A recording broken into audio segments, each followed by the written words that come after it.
माननीय सभापति महोदय, आपने मुझे मांग संख्या 20, 21, 22 पर बोलने का एक अवसर प्रदान किया है। मैं आपका आभार व्यक्त करता हूं। माननीय सभापति महोदय, मैं इन कांग्रेस की, जो कि आज़ादी के बाद लगातार इनकी सरकार रही है, इन्होंने शिक्षा के साथ और मेरे क्षेत्र बीकानेर के साथ इन्होंने क्या क्या किया है वो मैं बताना चाहता हूं। राजस्थान प्रदेश के विलीनीकरण के पश्चात राज्य सरकार द्वारा report on the administration of Rajasthan 6 अप्रैल 1949, 31 मार्च 1950 में विभागों के बंटवारे के संबंध में उल्लेख किया गया है कि शिक्षा के समस्त मुख्यालय बीकानेर में स्थापित किए जाएंगे। इस रिपोर्ट के चैप्टर 8 के बिंदु 1 में श्री मनमोहन को निदेशक शिक्षा लगाकर शिक्षा के समस्त चार्ज उन्हें दिए गए थे। जब ये हुआ तो उस समय के महाराजा सादुल सिंह जी ने अपनी एक बिल्डिंग राज्य सरकार को किराए पर दी, जिसका आज भी किराया 1 रुपए है। वो इसी शर्त पे दी गई कि शिक्षा जो है सारी बीकानेर में रहेगी। माननीय सभापति महोदय, इस प्रकार राज्य की उच्च शिक्षा, संस्कृत शिक्षा, प्राथमिक एवं माध्यमिक शिक्षा संयुक्त रूप से एक ही निदेशक व निदेशालय के अधीन स्थापित की गई, किंतु कालांतर में पूर्ववर्ती सरकारों द्वारा बीकानेर स्थित शिक्षा के केंद्रों को क्रमशः बीकानेर से जयपुर स्थानांतरित किए गए।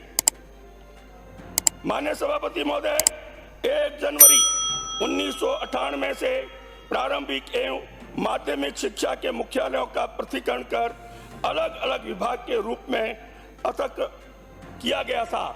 उसके बाद कांग्रेस सरकार जब आई 98 के बाद, तो वो एक यानी प्रारंभिक शिक्षा को वहां से हटाना चाहती थी, लेकिन वहां के एक बड़े संघर्ष के पश्चात वह बीकानेर में ही रहे। किंतु जिस उद्देश्य से उच्च कार्यों का पृथक्करण किया गया, उन उद्देश्यों की पूर्ति इन्होंने नहीं की।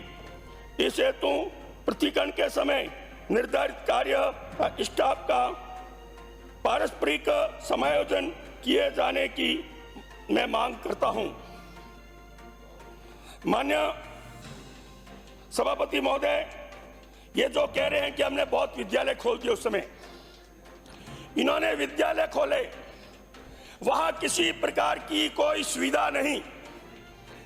एक विद्यालय ऐसा है, प्राथमिक विद्यालय खोला, वो एकदम नया क्षेत्र, लेकिन आज उसकी स्थिति यह है कि वहां पर पर्याप्त संख्या भी नहीं है।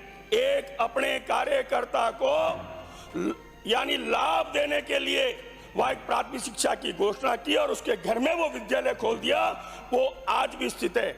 अभी जब वहां संख्या न होने के कारण सरकार ने हटाने का कहा, तो इन्होंने एक बवाल मचाया और मेरे पास उस जो जिसकी बिल्डिंग है वो मेरे पास आया कि मेरे एक मजदूरी हो रही है, समाप्त हो जाएगी।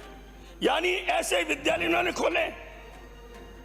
खोल दिए, वहां अध्यापक नहीं, वहां कुछ नहीं, पानी की व्यवस्था नहीं, और प्राइवेट यानी बिल्डिंग में खोल के और अपनी वाह लूट रहे हैं। ये मैं आपसे बताना चाहता हूं कि इन्होंने विद्यालय की क्रमोन्नति भी की,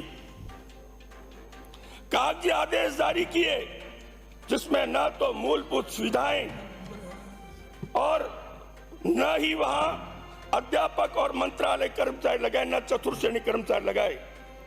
ऐसे करके इन्होंने शिक्षा का बंटाधार करने का पूरा प्रयास किया।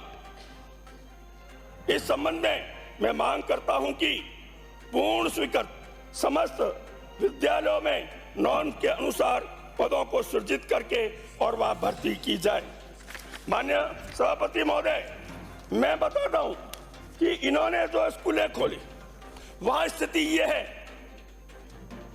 यह है कि वहां पर उस क्षेत्र में, यानी कई स्कूल ऐसी भी है उस क्षेत्र में 10-20 मकान भी नहीं है, 10 मकान भी नहीं है, और ऐसे क्षेत्रों में इन्होंने विद्यालय खोले हैं।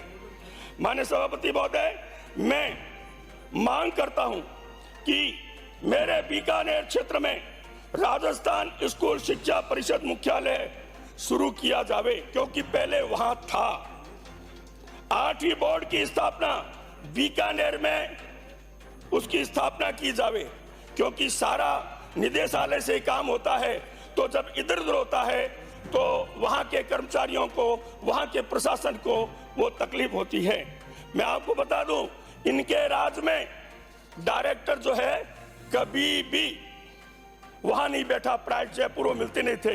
लेकिन मैं धन्यवाद देता हूं हमारे निदेशक महोदय जी को, जब भी वो यानी बिना यानी वर्किंग डे में वो वहां डायरेक्टेड में ही मिलते हैं। इसलिए जो भी वहां आता है उसकी समस्या हल करने का प्रयास करते हैं।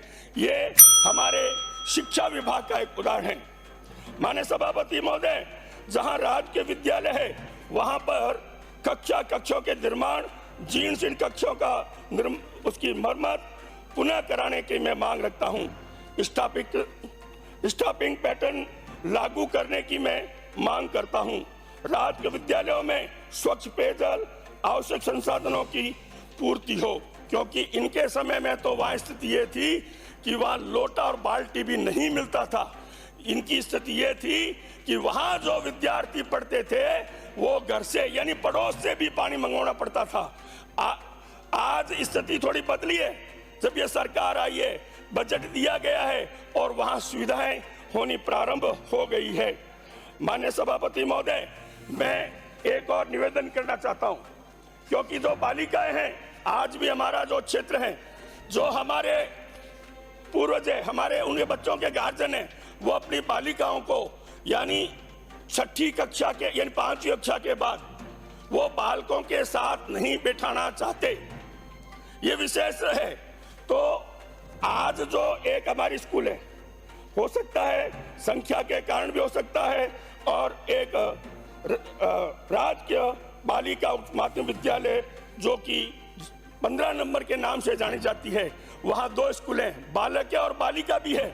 तो मेरा निवेदन है कि उस बालिका स्कूल को उन बालकों के साथ नहीं मिलाया जावे, वो अलग रखी जावे, क्योंकि अगर उसको एक साथ कर दिया तो मैं ये कह सकता हूं कि वो बालिकाएं उस स्कूल में नहीं जाएगी। इसलिए मेरा निवेदन है कि उसका एकीकरण रोका जावे, और मेरा निवेदन है कि राजकीय बालिका उच्च माध्यमिक विद्यालय लक्ष्मीनाथ घाटी की जो स्कूल है, हाँ वो भवन छोटा है, मैं मानता हूँ वहाँ पर्याप्त स्थान नहीं है, लेकिन उसके आसपास कोई भी स्थान देखकर वहाँ यानी स्थानांतरित किया जावे, उसको बंद नहीं किया जावे, यह मेरा निवेदन है। ये बात करते हैं उस शिक्षा की। उस शिक्षा में इन्होंने खूब कॉलेज खोली है। मेरे क्षेत्र में भी 2 कॉलेज खोली है इन्होंने। एक कॉलेज खोली है मुरलीधर व्यास नगर में, एक खोली है गंगा शहर में, नाम तो गंगा शहर का, लेकिन वो खुली है बीना शहर में। दोनों की स्थिति है, कॉलेज खोल दी लेकिन वहां लेक्चरर नहीं। एक जो कॉलेज खोली वो सामुदायिक भवन में खोली गई है, उसकी आज तक यानी इन्होंने कोई जमीन की परवाह नहीं की, और वो केवल सामुदायिक भवन में चल रही है। वहां स्थायी स्टाफ नहीं लगाया और कॉलेज खोलने की वाह कर रहे हैं कि हमने कॉलेज खोल दी। ऐसी कॉलेज खोलने से क्या फायदा, जहां लेक्चरर नहीं है, जहां मंत्रालय कर्मचारी नहीं है, केवल एक प्रिंसिपल को डेपुटेशन करके बिठा दिया। ऐसी कॉलेज खोल के इन्होंने शिक्षा के साथ मजाक किया है।